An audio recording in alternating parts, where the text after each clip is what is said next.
pagpalang salita. Let us pray. Hallelujah.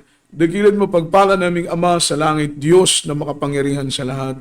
Sa matamis at mapagpala mong pangalan, Kristo Jesus. Pangalan ay binigay sa silong ng langit, ibabaw ng lupa na siyang sukat lamang naming ikaligtas. Your name is above in every other name. There is Jesus. There is power, there is hope, there is healing, salvation, redemption in thy name. We believe in thee, O God. We trust in thee. There is Lord, leading prayer, our beloved, honorable pastor, have mercy upon us, there is Jesus. Kabangan mo kami sa oras nito. Minsan ang paidalangin po namin, mahal na Panginoon, nakasangkapanin mo ang banal mong salita.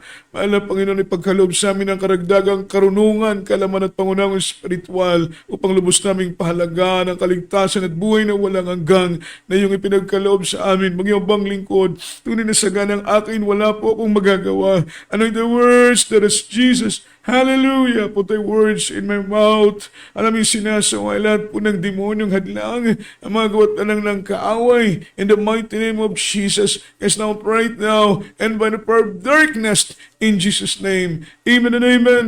Amen and amen. Hallelujah, hallelujah. Purihin po ang ating pinakamamahal na Panginoong Jesus at luwalatiin po, minamahal ang kanyang dakila at banal na pangalan. All the glory, honor, worship, and thanksgiving only belongs to Lord Jesus Christ, our dearest Savior.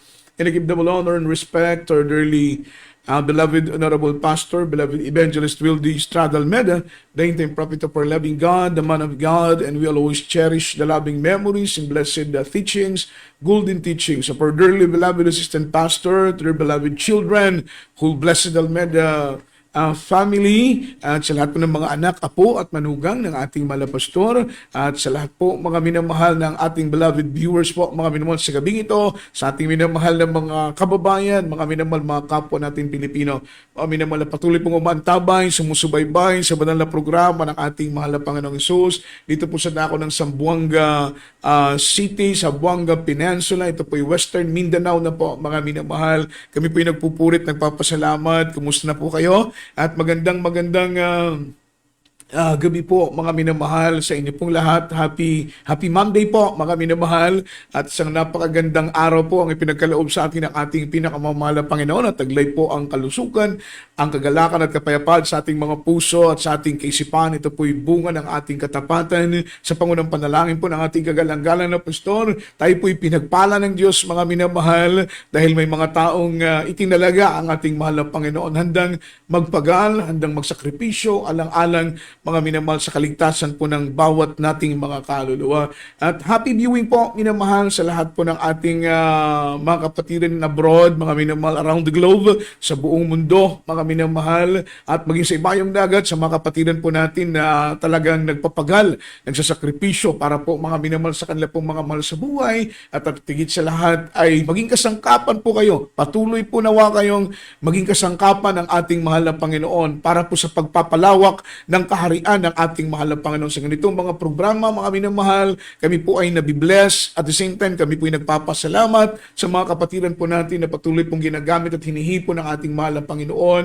Mga minamahal nag-aabot ng kanilang tulong na pinansyal para po mga minamahal sa katugunan ng pangangailangan ng banal na iglesia ng ating mahal na Panginoon. Sa mga kapatiran po natin sa dako ng Malaysia na patuloy pong sumusubaybay, sa dako po ng Hong Kong, mga minamahal, katatapos pa naman po ng kanilang church anniversary. Kung hindi po ako nagkakamali ay 28 year church anniversary po sa dako ng Hong Kong. Nandun po ang ating beloved Auntie Tent, ilan po sa mga anak ng ating mga pastor, sa kanila pong mga in-laws na nandoon, at maging sa ating beloved ordained preacher, beloved Kuya Andy Binias, mga minamahal, sila po ang na-assign doon, mga minamahal as of now, sa kanila pong mga anak, beloved Ate Nene, mga minamahal, sa mga loved ones po, mga minamahal ng ating mahal na pastor. At maging sa mga kapatiran po natin sa dako ng Saudi Arabia, sa dako ng Singapore, sa dako ng Malaysia, maging sa dako po ng Dubai, sa dako ng Abu Dhabi, sa dako ng Saudi Arabia, sa dako ng Qatar, mga kapatiran po natin, mga minamahal, at maging sa dako po ng Calgary, mga minamahal, at maging sa dako ng Grand Ferry, sa dako ng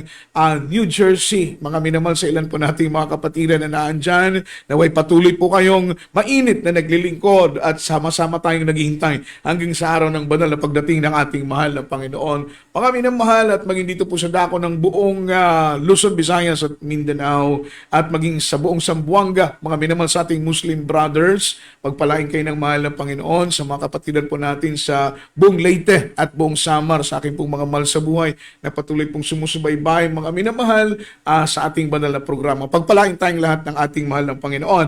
At tayo po'y dumako, minamahal, sa pinakamahalagang bahagi ng ating banal na gawain, ang ating pakikinig ng salita ng ating mahal na Panginoong Hesus na siyang pagkain ng ating kaluluwa. At ating pong ihanda ang ating pong mga ballpen, ang ating pong mga papel, ang ating pong mga Biblia, talot higit sa lahat, ihanda po natin ang ating mga sarili, mga minamahal, sa isang oras at ilang minuto. I-focus po natin ang ating atensyon sa pakikinig ng salita ng ating mahal na Panginoon. Pagpalain po tayo ng ating dakilang Diyos ng kanyang mga banal na salita sa oras na ito. And let's talk about the topic, trust not to the uncertain riches. Huwag po tayong magtiwala, mga minamahal, sa pansamantalang kayamanan, sapagkat may mga kayamanan na panghabang buhay, yan po tinatawag na eternal riches. Yung kayamanang magpakailan-kailan paman. Yung kayamanan at yung eternal riches, yan po yung kayamanan na galing sa ating pinakamamahal na Panginoong Hesus. Kayamanang hindi lamang hanggang dito sa lupa natin mapapakinabangan, bagkus kayamanan na ating mapapakinabangan hanggang sa walang hanggang, mga minamahal. Yan po'y tinawag na eternal riches. Meron naman pong tinatawag na temporal riches, that is uncertain riches, mga minamahal. Kayamanang lilipas, kayamanang mawawala, kayamanan na walang katiyakan, mga minamahal. Although na bilang tao, hindi naman po masama na tayo po ay may kayamanan, hindi rin po masama na tayo po ay mayaman, mga minamahal. Ano naman po ang magagawa natin kung sadyang ang iba sa atin ay isinilang, mga minamahal, na sadyang mayaman, sadyang galing po sa mga minamahal pamilyang mga minamahal sagana sa mga finansyal na mga bagay. Ito po'y biyaya, ito po'y pagpapala ng ating pinakamamahal na Panginoon. Ang pinakamainam lang, mga minamahal, sa mga kayamanan nating tinatanggap kung sakaling tayo po ay talagang ipinanganak at na taong mayaman, galing po sa isang marangyang pamilya at namumuhay tayo sa isang marangyang pamumuhay. Yan po'y pagpapala sa mahal na Panginoon. We need to make it sure lang na anumang mga kayamanan, mga minamahal, na ating pong natatanggap, mga minamahal, gamitin po nating resources ang mga kayamanan niyan, mga minamahal, to glorify the Lord. Sabi ng banal na Biblia, hindi po masama ang magkaroon tayo ng kayamanan. Kaya lang ang kayamanan natin, gamitin natin not for our own pleasure, but gamitin natin yung ating kayamanan to glorify God. Maluwalhati ang ating pinakamamahal na Panginoon. I-convert po natin, mga minamahal, ang mga kayamanan na yan upang magamit natin sa pag-akay ng mga kaluluwa. Yung makapagdaos tayo ng mga krusada, makatulong tayo, mga minamahal, financially para pumapalawak ang kaharian ng ating pinakamamahal na Panginoong Jesucristo. Dahil napakarami pong mayayamang tao ngayon sa ating panahon, ang kanilang estado ng kanilang mga buhay ay talaga nasa class A. Mga minamahal, namumuhay sila in luxurious lives. Yung buhay nila ay talagang buhay mayayaman, mga minamahal. Ngunit ang sabi ng banal na Biblia, ito po ay dapat pag-ingatan ng mga taong mayayaman dahil, mga minamahal, ang kayamanan, kapag hindi po natin ito, mga minamahal, ma-manage ng maayos, ito po ang magiging daan upang, mga minamahal, itulak tayo papalayo sa ating pinakamamahal na Panginoon. Marami tayong mga kapatiran, mga minamahal, na dati-rati ay talagang hikahos, walang-wala, hirap na hirap, naglingkod ng tapat, mga minamahal, sumunod, tumalima sa kalooban ng Panginoon, pinagpala ng Diyos. Ngunit ang nakakalungkot, nung sila po ay pinagpala na, nakalimot na sa ating pinakamamahal na Panginoon. Naalala ko po noon, mga minamahal, may mga kapatiran tayo na, mga minamahal, sumasakay pa lang sa jeep, dumadalo sa banal na gawain ng ating mahal na Panginoon, at minsan dahil walang-wala, kinakausap ang mga konduktor para lang makasakay. At sila po'y nagpipray na, mahal na Panginoon, bigyan mo kami ng sasakyan upang hindi kami mahirapan sa aming pong transportasyon patungo sa gawain. At sila po'y nananalangin na, mga minamahal, pag magkaroon sila ng sasakyan, mga minamahal, tutulungan nila nila yung mga kapatiran nating nagkukumute lang, mga minamahal, o minsan ay talagang walang pamasahe, ito'y dadaanan lang, pasasakay nila. Mga minamahal, malaking pagpapala po yun. Ngunit dumating po yung panahon na sila po ay pinagpala ng mahal na Panginoon dahil minsan ibinibigay sa atin ng ating mahal na Panginoon ang mga pagpapala na inaasam ng ating mga puso. The purpose is to test our heart para subukin ang puso natin. Mga minamahal, na kabila ng kasaganahan ay magtatapat pa rin ba tayo? Sa gitna ng karangyaan, magtatapat pa rin ba tayo? Sa gitna ng pagpapalang pinansyal, ay kaya pa rin ba nating sumunod o tumalima sa kalooban ng ating pinakamamahal na Panginoong Jesucristo? Mga minamahal, yung isang sasakyan naging dalawa. Yung dalawang sasakyan, naging tatlo, mga minamahal. Isa rin po siya sa umahawak sa isang sasakyan at namamasahero. Alam po ninyo, dumating ang punto, mga minamahal, na nainganyo na siyang mamasada, mamasahero, pati araw ng linggo, mga minamahal, na mamasahero na po. Mga minamahal, noon, Miyerkules, uma-absent na mamasahero. Which is noon, na talagang trials, mga minamahal, kahit walang pamasahe, kahit minsan kapos sa pinansyal, pinipilit na dumalo, Miyerkules, Biyernes, Linggo. Ngunit nung dumating po yung point, mga minamahal, na talagang sumagana na, hindi na po nakaka-attend sa gawain ng Panginoon. Miyerkules, hindi na nakaka-attend. Dumating po ang point na pati Friday, hindi na po nakaka-attend, nabibisi na po siya.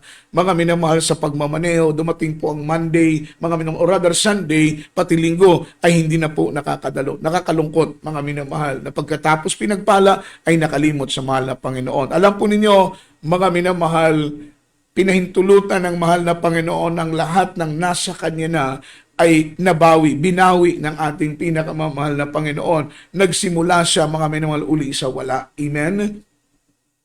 Bumalik po siya sa paglilingkod sa ating pinakamamahal na Panginoon. Kaya sometimes, mga minamahal, ganun po ang nangyayari sa maraming Kristiyano. Kaya nga po si Salmista David, o rather si Agur, mga minamahal, sa book ng Proverbs, siya po yung nagpipray na mahal na Panginoon, huwag mo akong payamanin. Dahil kung ako'y maging mayaman, baka makalimutan kita. Totoo po yan. Dahil sa sobrang kayamanan, nakakalimot ang tao sa mahal na Panginoon. Sabi niya, mahal na Panginoon, huwag mong hayaan na ako'y maging sagana. Huwag mong hayaan na ako'y maging mayaman. Dahil baka makalimot ako sa iyo.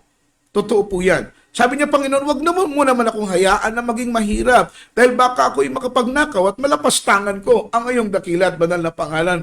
Ang ating kailangang ipag-pray lang, yung maging sapat, mga minamahal, ang mga pagpapalang dumarating sa atin para po sa ating pangangailangan, yung makakain tayo ng 3 beses sa loob ng isang araw, yung gusto nating mag-snack, may ibibili tayo, yung makapamasahe tayo palagi, minamahal, sa tuwing tayo po ay dumadalo sa gawain ng mahal na Panginoon, yung tayo po ay makapagbigay ng ating ikapuwat andog, kung may mga pledges ng church, makapag-abot tayo, makatulong tayo sa mga krusada, sapat na po yun, mga minamahal. Hindi na po natin kailangan pang maging milyonaryo, maging mayaman, dahil baka kapag milyonaryo ka na, ay mabisi ka na sa kabibilang ng pera. Baka maging milyonaryo ka na, mabisi ka na sa mga minamahal, pag-aasikaso ng mga business mo, ng mga hanap buhay mo, ng mga trabaho mo. Baka sobrang milyonaryo ka na, napakamayaman mo na, mga minamahal, ay hindi ka na makadalo sa gawain ng ating pinakamamahal na Panginoon. Kaya ang nais ng ating pinakamamahal na Panginoon ay maging mayaman tayo unang-una sa mga espiritual na mga bagay. Unang talata, ating pong basahin, mga minamahal, from the book of Matthew, chapter 19 verse 16 after verse 34. Ito po, mga minamahal ko, ay one of the story of a young ruler who are interested in eternal life. Isa pong kwento ng isang binatang mayaman, mga minamahal, na siya po ay interesado sa buhay na walang hanggang. Napaka-interesting po ng kwentong ito sapagkat karamihan sa mga kabataan ngayon ay hindi interesado sa buhay na walang hanggang. Totoo po yan. Kaya ma-amaze ka sa attitude ng binatang ito. Dahil although na siya po ay binata, alam naman po natin ang binata talagang happy-go-lucky. Mga minamahal, kung saan ang gustong pumunta, doon pupunta. Siyempre, walang pamilya o rather walang asawa. Hindi pa po mga minamahal nagkakaroon ng malalim na commitment, mga minamahal. Kaya sila po ay talagang, kumbaga, mga minamahal, sa pagkakatali, maluwang pa po ang kanilang panahon, mga minamahal. Kaya ma-amaze ka sa kwentong ito regarding sa young ruler, mga minamahal, na napaka-interesado po siya regarding, mga minamahal ko, sa eternal life. What is eternal life? Yung buhay na walang hanggang, mga minamahal, ito po ay pangako ng mahal na Panginoon to those who obey on Him. Pangako ng Panginoon doon sa tatalima, mga minamahal, sa kanyang banal at dakilang kalooban. Doon sa ipapamuhay ang kanyang mga banal na salita. Sapagkat sabi ng banal na Biblia, mga minamahal, ang salita ng Panginoon ay dapat nating ipamuhay. Ito'y hindi dapat, mga minamahal, maging hanggang tagapakinig lamang tayo. Not only a hearer, but also be a doer. Ano po ang ating gagawin? Ang salita ng mahal na Panginoon. Kapag maganap natin ang salita ng ating pinakamamahal na Panginoon, sabi ng banal na Biblia, mga minamahal, ang ating maangking gantimpala, bunga ng ating pagpapagal sa pagtalima sa kalooban ng mahal na Panginoon ay ang buhay na walang hanggang. Hindi ito mabibili ng salapi, hindi ito mababayaran ng milyon. Gaano ka man kayaman, gaano man kaabundansya, mga minamahal, maging milyonaryo, maging bilyonaryo ka man, thousands of dollars ang nasa bank account mo, hindi mo kayang bilhin ang kaligtasan. Kaya nga sabi ng mahal na pastor, kung pwede ko lang bilhin ang kaligtasan ng 1,000,000, bibilhin ko ng 1,000,000 ang kaligtasan ng tao. Ngunit hindi mabibili, mga minamahal, wala pong sapat na halaga na kaya nating itumba sa kaligtasan at buhay na walang hanggang ng ating mga kaluluwa. Pero ito po ay matatanggap natin, mga minamahal, kung tayo po ay tatalima sa kalooban, sa salita ng ating mahal na Panginoon. Siyempre, yung first step, we need, mga minamahal, to know what is God's commandment. Kailangan nating alamin kung ano ang kalooban ng Panginoon.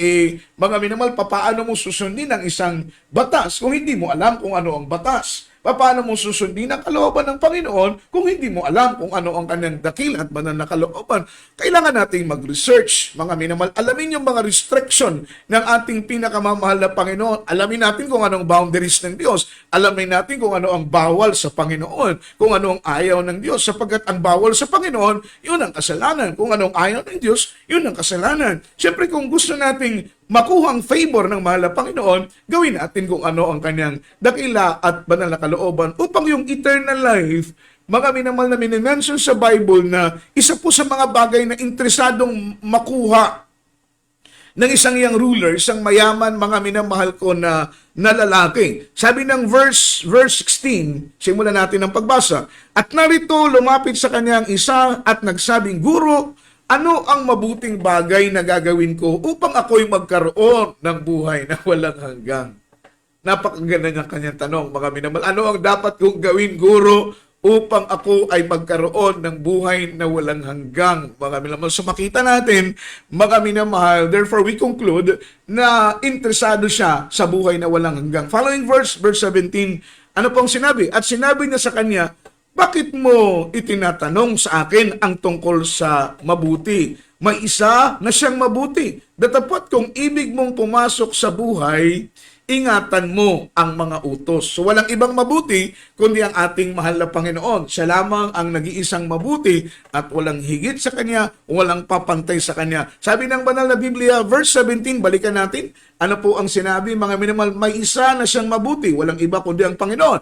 Dapat kung ibig mong pumasok sa buhay, ingatan mo ang mga utos.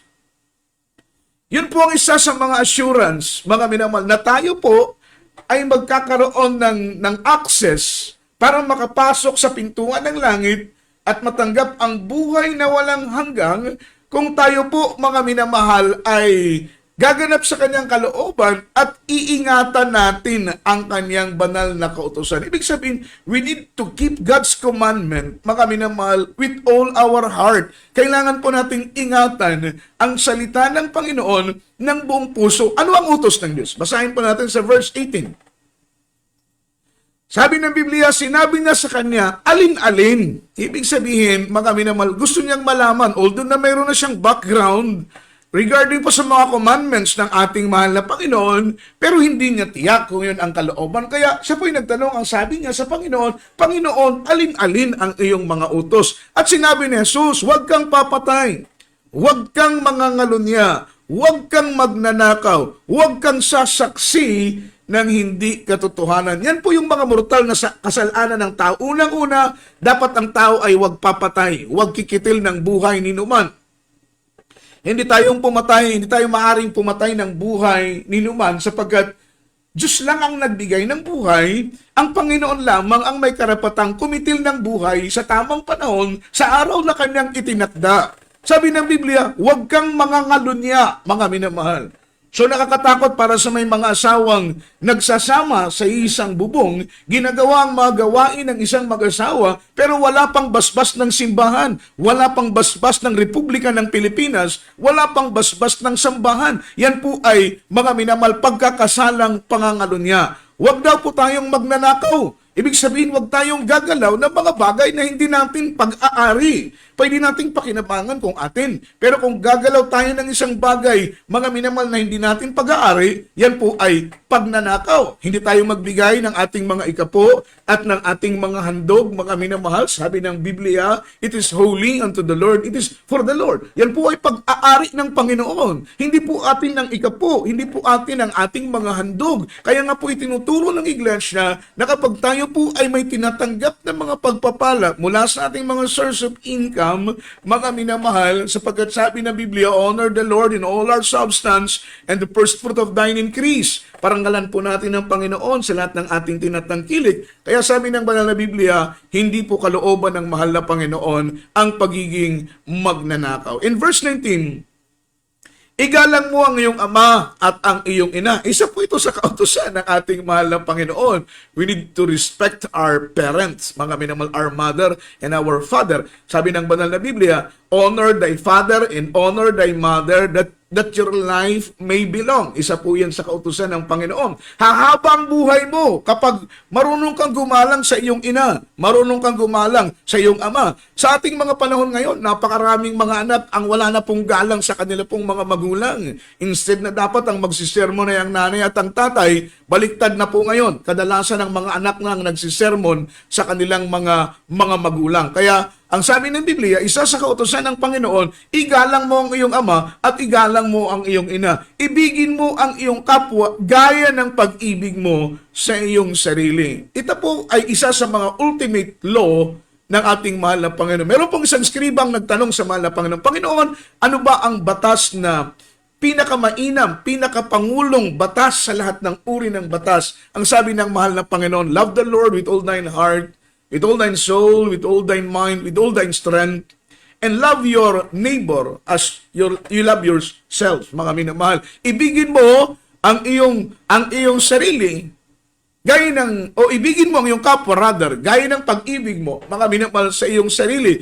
Isa po ito sa ultimate law, ang ibigin natin ang ating kapwa, gaya ng pag-ibig natin sa ating mga sarili. Napakaraming mga tao ang hindi na po ma-apply ang salitang ito, lalong-lalo na po doon sa mga taong mangmangat walang alam sa salita ng ating pinakamamahal na Panginoon. Just imagine, yung ibang tao na alam na po ang salitang ito, hindi pa po na-apply. Kasi ang pinaka-importante sa buhay ng tao, hindi po yung ating naririnig. Importante po na tayo po'y makarinig. Pero mas importante yung ating ina-apply sa buhay natin. Sabi ng banal na Biblia, blessed is he who hear the word and keep it. Mapalad po yung nakikinig, ngunit mas mapalad yung nag-iingat sa kanyang pinakikinggan. Dahil ano po ang kabuluhan? Ano po ang kapakinabangan?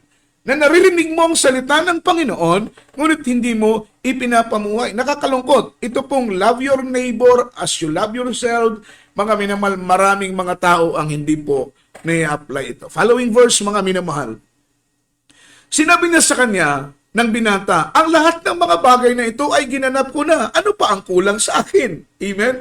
He is almost perfect, mga minamahal. He is almost perfect. Ginawa na po niya ang lahat. Hindi siya pumatay, hindi siya nangalunya, hindi siya nagnakaw, hindi siya mga minamahal ng lamang sa kapwa, inibig niya ang kanyang kapwa gaya ng kanyang pag-ibig sa kanyang sarili. Kaya ang binata, mga minamahal, sa pakiramdam niya, mga minamahal, meron na po siyang karapatan para po, mga minamahal, pumasok sa kaharian ng langit. Dahil lang sabi niya, mga minamahal, sabi ng binata, ang lahat ng mga bagay na ito ay ginanap ko na. Ano pa ang kulang sa akin?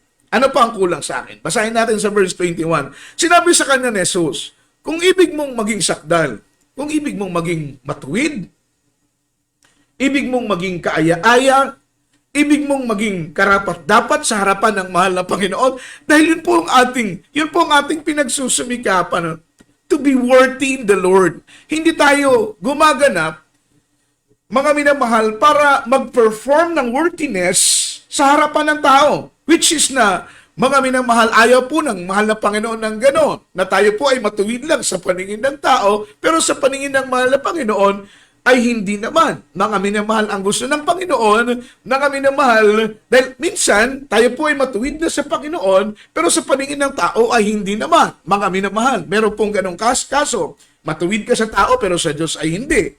Hindi po yun, mga minamahal, kalooban ng Panginoon. Hindi rin po kalooban ng Diyos na matuwid tayo sa Panginoon, mga minamahal, dahil minsan kahit ano po ang gawin nating paglakad sa katwiran, tayo po ay marumi talaga sa paningin ng tao, lalong-lalo na sa mga taong nagkikriticize sa atin, mga minamahal, sa mga taong dinidiscriminate ang ating paglilingkod sa ating pinakamamahal na Panginoon. Kaya ang sabi ng mahal na Panginoon sa kanya, kung ibig mong maging sakdal, humayo ka, ipagbili mo ang iyong tinatangkilik at ibigay mo sa mga dukha at magkakaroon ka ng kayamanan sa langit at pumarito ka at sumunod ka sa akin. Mga minamahal, ang gusto ng Panginoon, dahil siya po ay rich young ruler, siya po ay napakayaman, mga minamahal, siya po ay mayamang tao, marami siyang pera, lahat ay nasa kanya, gusto niyang maging sakdal. Kaya ang payo ng Panginoon, upang ikaw ay maging sakdal, humayo ka,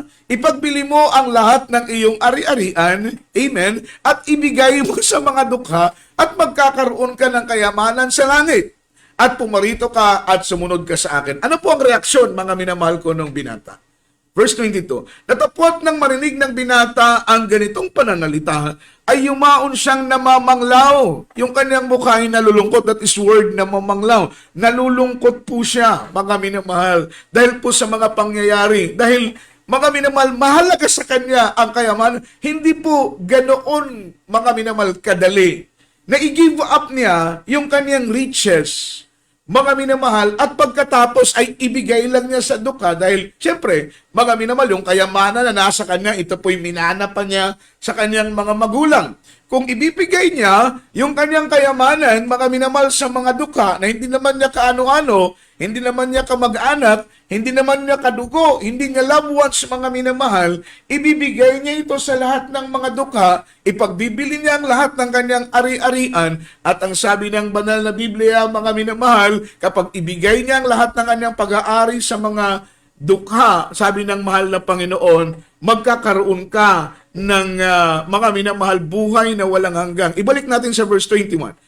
Ano po ang sinabi ng Biblia? Magkakaroon ka ng kayamanan sa langit.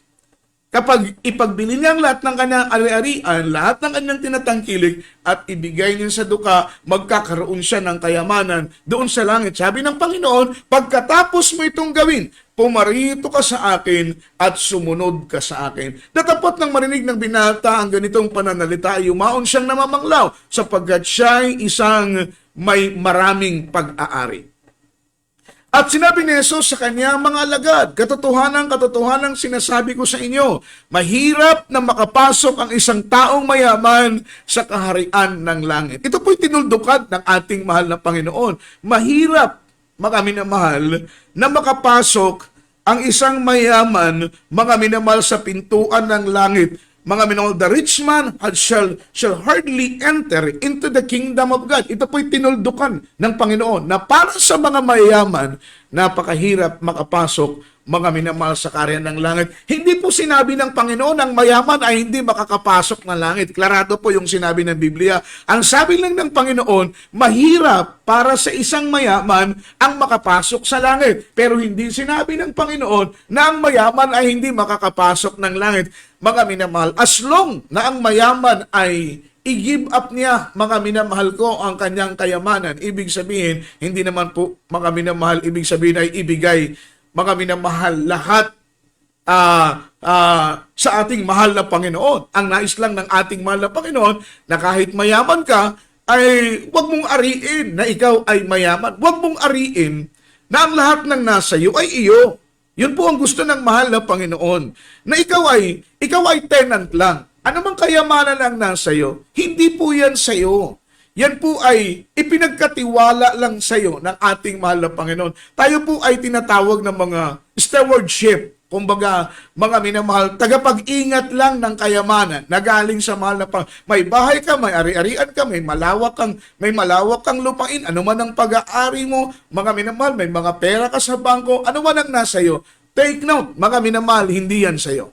Ikaw ay pinagkatiwalaan lang ng mahal na Panginoon upang isa ka sa gamitin ng ating mahal na Panginoon para makatulong at matugunan ang pangangailangang pinansyal ng iglesia ng ating pinakamamahal na Panginoon. Hindi mo ba alam, kaya ka pinayaman ng Diyos dahil gagamitin ka ng mahal na Panginoon para mapalawak ang kaharian ng Diyos? Hindi mo ba alam bakit ka nakapagtapos ng pag-aaral? Bakit ka naging professional ngayon? Hindi mo ba alam bakit ka naka-abroad? Bakit ka nakarating ng ibang bansa? Dati-rati hirap na hirap ka lang, ngunit ngayon pinayaman ka ng Panginoon. Hindi mo ba alam na dati-rating bangkarote ka, walang-wala ka, hirap kang makaput up ng business, palagi kang nababangkrap, ngunit nang naglingkod ka sa mahal na Panginoon, pinayaman ka ng ating buhay na Diyos.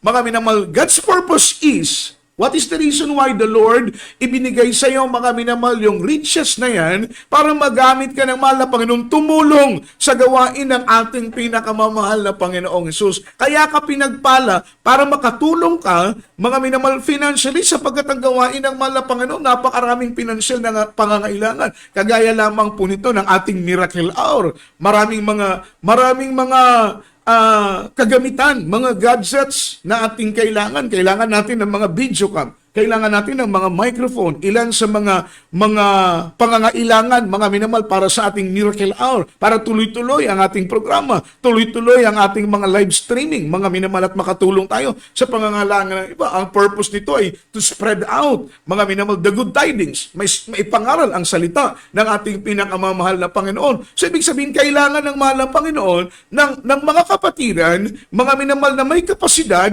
tumulong para matugunan ang pangangailangan ng banal na iglesia ng ating mahal na Panginoon. Kaya kayong mga kapatiran, huwag niyong walain sa puso ninyo ang init ng pag-aasam na pagpalain kayo ng mahal na Panginoon financially upang isa kayo na magamit sa iglesia ng Panginoon. Kagaya ng iglesia ng Macedonia, sila'y walang-wala, salat na salat sila, ngunit ang kanilang puso ay mayaman, mga minamahal, sa pag-aasam na tumulong sa gawain ng Panginoon. Pinagpala sila ng Diyos at sila po ay nakatulong, mga minamahal, para mapanatili ang pangangailangang pinansyal sa gawain ng ating mahal na Panginoon. Yun po ang layunin. So mahirap ang mayaman makapasok sa kaharian ng langit. Ituloy po natin ang following verse, mga minamahal, 24. At muling sinabi ko sa iyo, magaan pa sa isang kamilyo ang dumaan sa butas ng isang karayom kaysa isang taong mayaman na pumasok sa kaharian ng Diyos. So napakahirap para sa isang mayaman. Totoo po yan, mga minamahal, dahil ang kayamanan, segunda sa Diyos yan, mga minamahal. You can buy anything. If money talks, mga minamahal, kahit anong klaseng deal ay pwedeng i-close, mga minamahal, not unless kung spiritual ang deal, pero kung mga minamahal, negosyo sa kumpanya lang, mga minamahal, at negosyo, mga minamahal, sa mga bagay na financial, ay pwede po, mga minamahal ko, mapag-usapan kapag pera ang mga minamahal na kalapag sa lamesa. Pwedeng may close ang anumang deal. Yun po, mga minamahal, mahirap para sa isang mayaman ang makapasok sa kaharian ng langit. Amen? Dahil marami pong mga mayayaman na talagang mga arugante. Kadalasan sa mga mayayaman, mayayabang. Kadalasan sa mga, hindi naman po lahat, mga minamahal, kadalasan sa mayayaman, mata pobre. Kadalasan sa mayayaman, mahilig mang mata ng tao. Kadalasan sa mga mayayaman, mga minamahal, akala mo hindi na umaapak sa lupa. Ang akala mo, mga minamahal, kung sino na po sila. Mayaman kayo dito sa lupa, pero sa paningin ng mahal na Panginoon, lahat po tayo ay pantay-pantay. Following verse, mga minamahal, from the book of 1 Timothy, chapter 6, verse 17, up to verse 18 po, mga minamahal. Basahin natin ang Biblia. Sabi ng banal na Biblia, ang mayayaman sa sanglibutang ito ay pagbilinan mo na huwag magsipag mataas ng pag-iisip, mga minamahal. So, tayo pong mga nakakaunawa na, sabi ng Biblia, pagsabihan, mga minamahal, pagbilinan natin, ituro natin sa kanila, ipangaral natin sa kanila doon sa mga mayayaman. wala pong exempted dito, mga minamahal. Mayroon kasing mga tao na mahirap na nga, mayayaman pa sa kayabangan. Mahirap na nga, pero mayayaman pa sa kahambugan.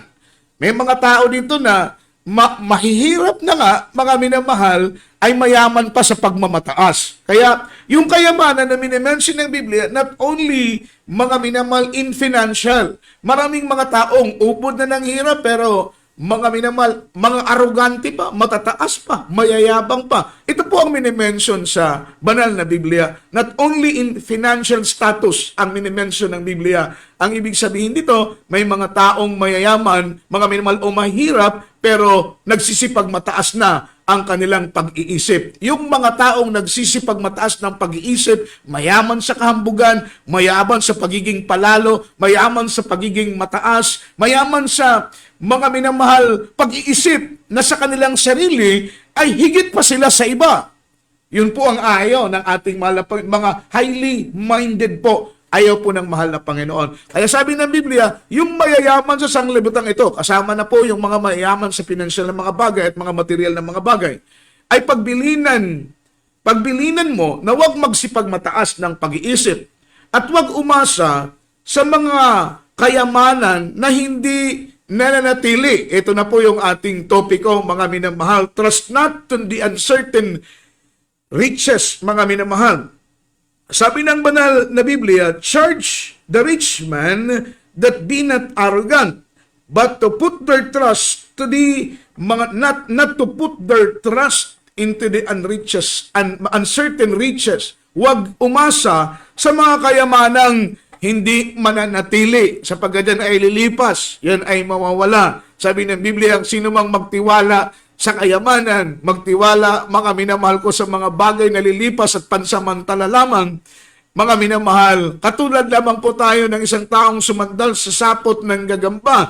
Dahil kapag tayo po'y sumandal sa sapot ng gagamba, ang sapot ng gagamba ay mapuputol at tayo po ay mahuhulog, mga minamahal, at mapapahamak. Kaya ayaw ng Panginoon na tayo'y aasa sa kayamanang, mga minamahal, hindi mananatili, kundi sa Diyos na siyang nagbibigay sa atin ng sagana ng lahat ng mga bagay upang ating ikagala. Kanino tayo magtitiwala? Pakibalik ng konti, mga minamahal. Kanino tayo magtitiwala? Doon sa Diyos na siyang nagbibigay sa atin ng sagana ng lahat ng mga bagay upang ating ikagalak. Huwag tayong magtiwala sa mga kayamanang hindi mananatili, yung kayamanang lilipas, yung kayamanang kukupas, yung kayamanang hindi mananatili magpakailan-kailan paman. Doon tayo magtiwala sa ating mahal na Panginoong Hesus na siyang sagana sa lahat ng bagay, nagbibigay ng lahat ng bagay na sagana, higit pa sa ating mga pangangailangan, at ang sabi ng Biblia, ng mga bagay upang ating ikagala.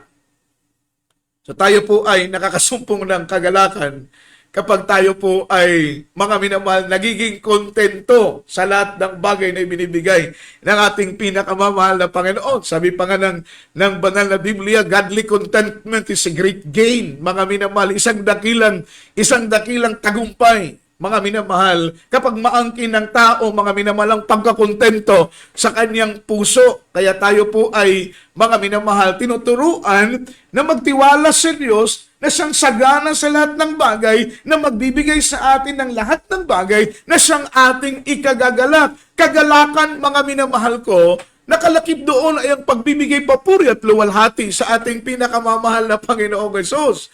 Dahil ang kayamanan ay galing sa Diyos. Kaya ka pinagpala dahil napaluguran mo, nahipo mo ang puso ng ating mahal na Panginoon. Kaya ang gagawin ng mahal na Panginoon, ibibless ka niya. Siyempre, nahipo siya eh. Natuwa ang mahal na Panginoon. Kaya ang itinuturo sa atin ng mahal na pastor, manalangin ng manalangin, magpuri ng magpuri, sundin ang kalooban ng ating mahal na Panginoon. Magsakripisyo ka para mapaluguran ang mahal na Panginoon. Itaas mo ang kamay mo, awitan mo ang mahal na Panginoon. Yung pag-awit na may boses. Yung iba kasi natin na mga kapatiran, mga minamahal, nakatayo, sumasayaw, pero hindi kumakanta. Ang sabi ng Biblia, mga minamahal, come to His presence with singing. Not only, mga minamahal, in dancing, but also in singing. So kapag ikaw pala ay tumayo, mga minamahal, at sumayaw ka lang, hindi ka rin pala sumasamba sa mahal na Panginoon. Dahil sabi ng Biblia, come before His presence with singing. May pagkanta. Mga minamahal, kung sasayaw ka lang at nakatikom lang ang bibig mo, hindi ka umaawit, hindi ka kumakanta, that is not worship. Hindi po yan pagsamba, dahil ang totoong pagsamba ay may pagkanta at pag-awit sa ating mahal na Panginoon. So kailangan mong abutin ang puso ng Panginoon, hipuin ang puso ng Panginoon. Kapag pinagpala ka na ng mahal na Panginoon, ibibigay sa iyo ang pagpapala na galing sa Diyos na pinagmulan ng lahat ng bagay, at ito ay ang magiging kagalakan ng iyong puso. Masaya ka kapag pinagpala ka na ng mahal na Panginoon. Following verse. Na sila'y magsigawa ng mabuti o utusan, turuan ng mga mayayaman, mga minamahal, na huwag maging palalo at huwag maging arugante, dahil sa sobrang pagiging palalo at sa sobrang pagiging arugante, alam po ninyo ang mayaman, ang gusto niya nila yumaman pa ng yumaman. They are not satisfied in their own wealth, in their own riches. Hindi sila nabubusog, mga minamahal. Dahil hindi sila kontento. Yung taong hindi kontento, hindi yan nabubusog, mga minamahal. Hindi yan nabubusog sa mga bagay na kanyang nakikita. Hindi yan siya nabubusog sa mga pagkain na kanyang, mga minamahal, hindi po siya, yung fulfillment ba, mga minamahal, ay wala sa puso at sa isip niya. Hindi siya kontento, kaya kahit mayaman, gusto pang magpayaman. Masyado siyang, mga minamahal, greedy. Ibig sabihin ng word ni greedy, ay nagiging sakim na siya, mga minamahal, sa mga financial na mga bagay. Kaya makita mo, mga minamahal, yan yung mga uri ng mga taong walang sinasanto. Papatay para lamang sa kayamanan. Mandadaya para lamang sa kayamanan. Manlalamang para lamang yumaman, mga minamahal. Aapakan ng karapatan ng iba para lamang yumaman.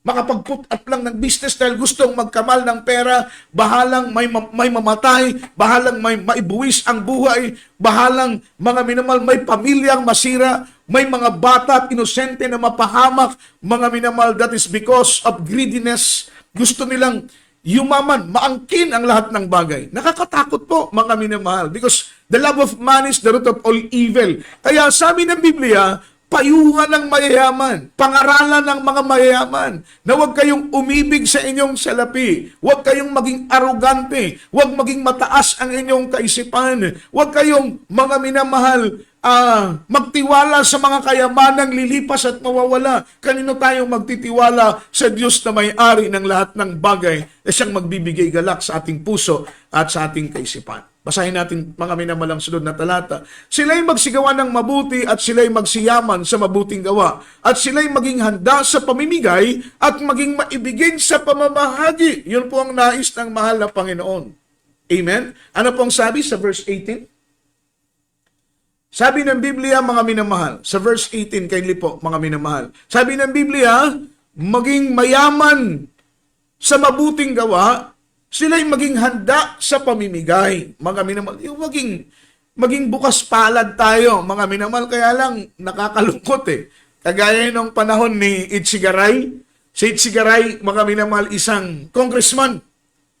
At dahil po sa isang congressman, mga minamahal, at the same time, mga minamahal, siya po ay namimigay, mga minamahal, sa mga mahihirap. Amen? Yan po ay tinatawag na candy-coated sin. Kumbaga, mga minamahal, clothing with sheep, nakadamit ng damit tupa, pero ang totoo ay mga lobo pala, mga minamahal. Binubulag nilang maraming mga tao sa magitan ng kanilang donasyon, sa magitan ng kanilang, mga minamahal, pagpapagawa ng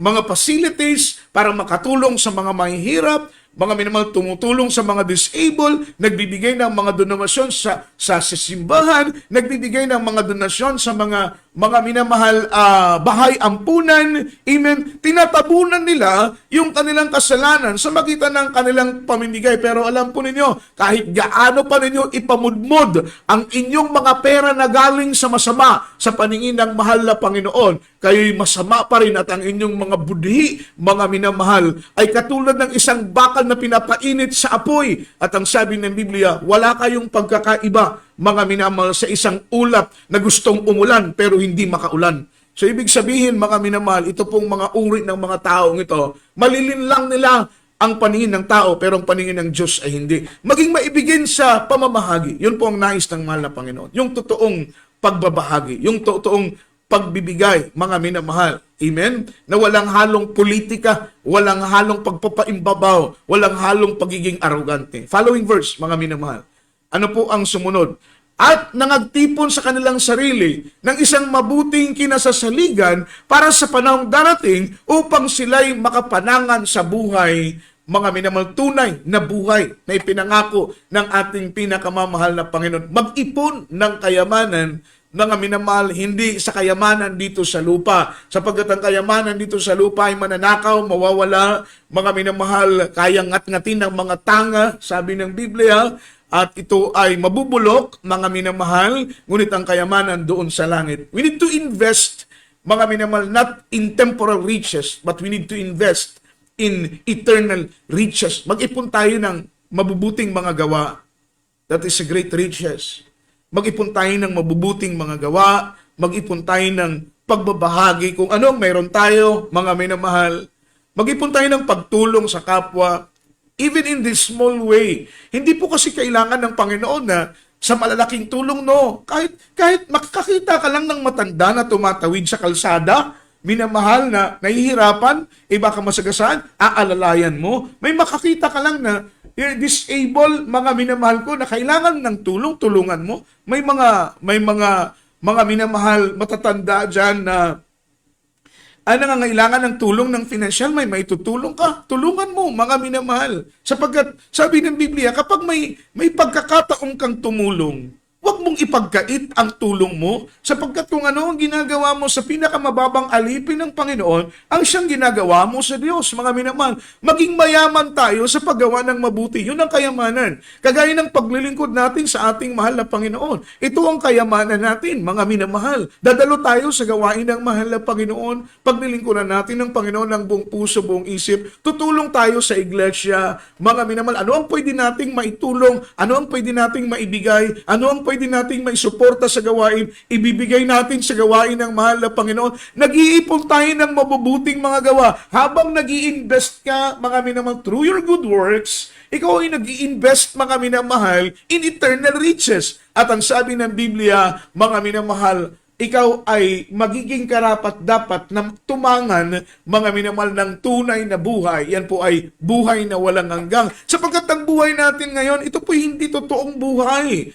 Ito po ay temporaryo lang. Ito po ay pansamantala lang, mga minamahal. Yung buhay na ginugugol natin dito sa lupa, mga minamahal, ay temporaryo lang. Meron pong life after death. Meron pong buhay sa kabila ng kamatayan. At ang buhay natin sa kabila ng kamatayan, yan po ang totoong buhay na minimension ng Biblia. Last verse po, mga minamahal, from the book of Proverbs chapter 11, verse 28. Ang sabi rito, he who trusts in riches will fall, but the righteous will flourish like a green leaf. Silang suwail sa puso o siyang tumitiwala sa kanyang mga kayamanan ay mabubuwal. Ikaw na nagtitiwala ka sa iyong kayamanan, hindi ka nagtitiwala sa Diyos. Sabi ng Biblia, mabubuwal ka. Maraming mga kadalasan sa mga mayayaman nagtitiwala sa kanilang kayamanan. Kaya nga sabi ng Biblia, let not the rich man glory for the riches. Let not the wise man glory for their wisdom. Let not, mga minamahal, the righteous man, a strong man, amen, mighty man, rather, glory for their might. Let not the rich man glory for the riches. Huwag kayong magyabang anuman ang, mga minamahal, nakakaangat kayo sa buhay, meron kayo na wala sa iba. Mga minamahal, hindi po yan reason na tayo po'y magmayabang. Porkit nakakaangat ka sa buhay, merong mga mahirap, ay masyado ka ng matapobre, masyado ka ng mayaman. Mga minamahal, hindi po yan kinalulugdan ng ating mahal na Panginoon. Ano man ang meron sa iyo, dapat ay matuto kang magpasalamat. And then, i-share mo kung ano ang meron sa iyo. Kung kaya mong mag-share, nakikita mo na sobra-sobra na yung blessing mo, amen, i-share mo sa iba. Itulong mo sa gawain ng ating pinakamamahal na Panginoong Hesus. Huwag kang maging madamot sapagkat Mga minamahal, hindi ka nabibigyan ng Panginoon kapag maging madamot ka. Ang sabi ng Biblia, siyang tumitiwala sa kanyang kayamanan ay mabubuwal. Ngunit ang matuwid ay mamumukadkad na parang sariwang dahon. Purihin po ang ating mahal na Panginoon. He who trusts in riches will fall. Mabubuwal yung mga taong nagtitiwala sa kanilang kayamanan. Kaya we are so much thankful dahil na-nurture kami ng salita ng mahal na Panginoon. Through His Word, tinuruan kami ng Panginoon kung anong totoong kayamanan na kailangan naming pagpagalan. Naunawaan namin, mga minamahal, we are so thankful dahil may mga pastor na nagturo sa amin, may mga preacher na nagpaunawa sa amin, na yung kayamanan pala, totoong kayamanan, hindi yung kayamanan dito sa lupa. Hindi po natin kailangan magsumika para sobrang yumaman, mga minamahal. May mga tao po dyan na ang gabi ginagawang araw. What is the reason? Para kumita ng salapi. Iniiwanan ng kanilang pamilya, pura pumunta ng mga minamahal ibang bansa. Ang nakakalungkot, pag uwi, sira na ang pamilya. Yung misis, mga minamahal, may asawa ng iba. Pagkatapos, mga minamahal, yung dalawang anak na iniwan, pagbalik, 4 na. Magulo ang pamilya. That is because, mga minamahal, yung kanilang yung pleasure, desire nila, mga minamahal na yumaman, maraming napapabayaan, mga minamahal, maraming nasisira. Hindi po masama ang yumaman, no? Wala po kaming sinabi na masama ang yumaman. Pero kung yayaman ka lang naman, mga minamahal, na ang kapalit nito ay kasiraan ng iba. Kung yayaman ka lang naman at ang kapalit nito ay magiging arugante ka at magiging mapagmataas ka, magiging palalo ka. Kung mayaman ka lang naman at ang kapalit nito ay matapobre ka. Kung mayaman ka lang naman at ang kapalit nito, mga minamahal, ay malayo ka sa Diyos. Yun po ang pinaka-critical na kondisyon na nagagawa ng kayamanan. Okay po kung yumaman ka, at the same time, naglilingkod ka. Dahil marami tayong mga kapatirang mga mayayaman. Hindi nila inaaksaya ang panahon. Tumutulong sila sa gawain kapag may krusada. Nagbibigay, nagpi-pledge. Mga mayaman nating mga kapatiran, mga minamahal na naandun sa dako ng Kamaynilaan, sa iba't ibang panig ng bansa, hindi natatakot mag-pledge, hindi natatakot magbigay, hindi natatakot tumulong sa gawain ng mahal na Panginoon dahil alam nila, the more na magbigay sila, the more sila pagpapalain ng mahal na Panginoon dahil alam nila na sila po'y pinagkatiwalaan lang ng ating mahal na Panginoon sa mga pagpapalang yon. Kami nagpapasalamat kami dahil mga minamahal, ang pinaka-importanting kayamanan sa amin walang iba kundi si Kristo. Siya po yung natatagong kayamanan noon na hindi namin alam kung nasaan. Pero nung masumpungan po namin ang kayamanan, mga minamahal, na higit pa sa kayamanan dito sa ibabaw ng lupa, iniwan namin ang lahat. Iniwan namin ang kaibigan, iniwan namin ang bisyo, iniwan namin ang kahilayan. Maging mga minamahal, mga bagay na nagiging hadlang upang mapalayo kami sa Panginoon ay iniwanan namin. Bakit? Alam namin na walang higit pang kayamanan kundi ang ating pinakamamahal na Panginoong Hesukristo po lamang, mga minamahal. Higit pa siya sa ginto, higit pa siya sa salapi, higit pa siya sa dolyar, higit pa siya sa milyon, higit pa siya sa gaano bang kalaking pera, mga minamahal, sa ibabaw ng lupa. Kaya nga po, mga minamahal, wala pong higit na mahalaga kundi ang ating pinakamamahal na Panginoon. Sa oras nito, tanggapin po ninyo ang ating pinakamamahal na Panginoon, mga minamahal. We are so much thankful na nakilala namin ang mahal na Panginoon. And then, salamat sa Diyos na nakakapag-share kami sa inyo ng karagdagang karunungan, kalaman at pangunawang espiritual na walang ibang mga minamahal, mahalaga sa buhay ng tao, kundi ang ating pinakamamahal na Panginoon. What shall a prophet and man if he shall gain the whole world but lost and suffer his own soul? Matanggap mo man ang buong mundo, maging ayuman ang lahat ng bagay, maging mayaman ka man, kapatid, mag-angkin mo man ang lahat ng bagay na nais angkinin ng maraming mga tao. What shall a prophet and man if he shall gain the whole world but lost and suffer his own soul? Walang pakinabangan po yan kung ang kaluluwa ay may bubulid sa init ng apoy ng impyerno. Tanggapin po ninyo ang ating pinakamamahal na Panginoong Hesus. Sumunod po kayo sa aming panalangin habang tayo po'y mga minamahal dumudulog sa panan ng Panginoon. Sabihin po ninyo, mahal na Panginoong Hesus, ako po'y narito sa iyong banal na harapan. Nagsisisi sa aking mga kasalanan.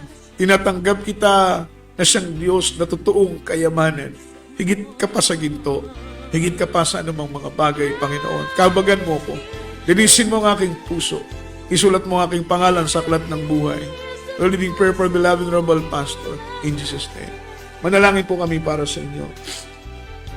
Mapagpalang Ama, Diyos na makapangyarihan sa lahat, sa mga oras dito, dalangin po namin na kabagan mo po ang aming mga kababayan. Imulat mo ang kalang kaisipan. Lalong-lalo na sa mga mayayaman, mahal na Panginoon, na nagmamataas sa kanilang kaisipan. Turuan mo sila, mahal na Panginoon, na hindi magtiwala sa mga kayamanang hindi mananatili. Bago sila'y magtiwala sa iyo na siyang totoong kayamanan na mananatili magpakailan-kailan pa man. Isulat mo ka lang pangalan sa aklat ng buhay. Kabagan mo silang lahat sa pangalan ni Jesus.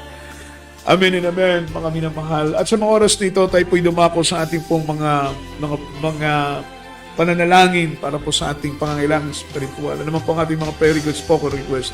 Ilapit po natin ito sa mahal na Panginoon. Through the leading prayer for beloved Honorable Pastor, mga panalangin natin ay tutugunin. Sabi ng banal na Biblia, the effectual fervent prayer of a righteous man, it is availeth much. Ang panalangin ng taong matuwid ay kapakinabangan. Through the leading prayer for beloved Honorable Pastor, Lord, we pray, batid mo ang aming mga pangangailangan, asam ng aming puso, mahal na Panginoon. Hindi pa po binubukan ng aming labi, ay alam mo na kung ano ang aming pangangailangan. Pagpalain mo, mahal na Panginoon, ang lahat ng aming minamahal na mga kapatid na tigit, mahal na Panginoon sa kayamanan ng spiritual. Punin mo ang aming puso ng karunungan, ng kaalaman, paunawang spiritual. Matuto kaming umibig sa iyo ng buong puso, ng buong isip. Ibigin at pahalagaan ang kaligtasan na binigay mo sa amin, mahal na Panginoon. Asamin ang totoong kayamanan ng spiritual na nagmumula sa iyo. Sa pangalan ni Jesus, sa pangalan ni Jesus. Bless you, Lord, in Jesus' name. As a point of contact, mga minamahal, sa mga screen ng ating mga gadget, ating mga TV screen, mga minamahal, ipatong po natin ito sa ating mga kamay. Sumunod po kayo sa aking panalangin. Leading prayer for beloved Honorable Pastor, Lord, we pray, aming dalangin, Panginoon, sa oras nito. Hallelujah, kabagan at kaawaan po kami, mahal na Panginoon, at mong mapagpala mong kamay. Ipatong mo ito sa aming mga ulo. Ano mang karamdaman, ikaw magpagaling. Ano mang problema, ikaw magbigay ng kalutasan. And mercy upon us, Lord, in the mighty name of Jesus. And against sickness be healed, problem be solved, infirmities be gone in Jesus' name. Demon sa leukemia, cancer, TB, diabetes, anumang lagnat, ubo, sipon, sakit sa mga pisikal na katawan, mahal na Panginoon. Ikaw magbigay ng katugunan sa mga kapatiran naming nagpapapray over, mahal na Panginoon. Alam namin hindi maikli ang iyong kamay because we believe that there is no distance in prayer. Gaano man sila kalayo, ay kaya silang maabot ng kapangyarihan ng aming pananalangin sa pangunang panalangin ng Malapastor. Bless us, Lord. Bless us in Jesus' name. Amen and amen. Purihin po ang ating mahal na Panginoon at luwalhatiin po ang kanyang dakila at banal na pangalan. Tuloy-tuloy po ang ating programa, mga minamahal, gabi-gabi dito po sa Miracle Hour, mga minamahal. Patuloy po nating panoorin ang banal na programa ng ating pinakamamahal na Panginoong Hesus. Dito po, mga minamahal ko, sa dako po ng Zamboanga, under the banner of Jesus Miracle Crusade International Ministry, alas 7 po ng gabi hanggang alas 8 po ng gabi. At tayo pinumako na po, mga minamahal, sa ating pong closing prayer, mga minamahal, sa ating pong pansamantalang paghiwa-hiwalay. At ang Diyos po ang magpala sa ating lahat. Amang banal, Diyos na makapangyarihan sa lahat, sa matamis at mapagpala mong pangalan, Kristo Jesus, sa oras na ito, kabangan at kawan mong bawat iya sa amin, yun at mapagpala mong kamay. Mahal na Panginoon, patuloy mo kaming pagpalain sa maraming bagay, palakasin, patatagin sa paglilingkod sa iyo. Sa aming pansamantalang paghiwa-hiwalay, hiwalayin mo ang aming pisikal na katawan, ngunit isahin mo ang aming puso, ang aming damdamin. Mahal na Panginoon, sa buong magdamag, patulugin mo kami ng mahimbing. Ilayo kami sa masasamang mga panaginip at pangitain. Bukas ay muli mo kaming gisingin at taglayin ng kagalangan na purihin ka at paglingkuran ka. Sa pangalan ni Jesus. Amen and amen. Purihin ang ating mahal na Panginoon at mula po dito sa ating studio, mga minamahal, sa ating technical side, beloved Brother Aljo Dugos, at ito po ang inyong abang lingkod, beloved preacher Brother George Abad. All the glory and all the honor, worship and thanksgiving are only belong to our Lord Jesus Christ. God bless us all. Amen and amen.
see